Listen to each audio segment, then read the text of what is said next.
ভোটের দুদিন আগে ইসলামপুরে সিপিএম কর্মী খুন। দলীয় প্রচারে যোগ দেওয়ার পর থেকে নিখোঁজ।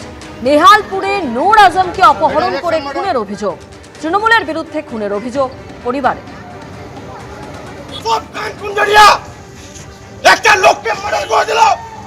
এটা পলিটিক্যাল মার্ডার, এটা ইলেকশন মার্ডার। ও কিছুদিন আগে বাম পয়েন্টের ঝান্ডা ধরেছিল, তাকে থ্রেট করেছিল, সেটা আমাকে বলেছিল কিছুদিন আগে। এটা পলিটিক্যাল মার্ডার।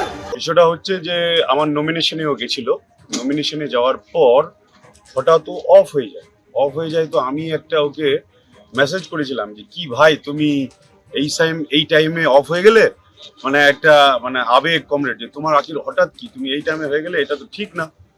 তো তারপরে ও বিভিন্ন সূত্রে মারফত জানতে পারি যে ওর উপরে কেউ চাপ দিয়েছে। তারপরে হঠাৎ আজকে যে এরকম হবে, ওকে কে নিয়ে গেল, কিভাবে আসলো, ও এতই বা কি বলছে ওভার এক্সাইটেড হয়ে জিনিসপত্র ভাঙতে শুরু করলো কেন, এগুলো আমার মনে হয় পুলিশকে তদন্ত করা ইমিডিয়েট দরকার। নূর আলমের সাথে ওর কি ঝামেলা ছিল, নূর আলমের সাথে ওকে নিয়ে গেল কিনা বা কে নিয়ে গেল, এটা আমরা যেটা শুনতে পেলাম, এটা কয়েকজন লোক শুনতে পেলাম।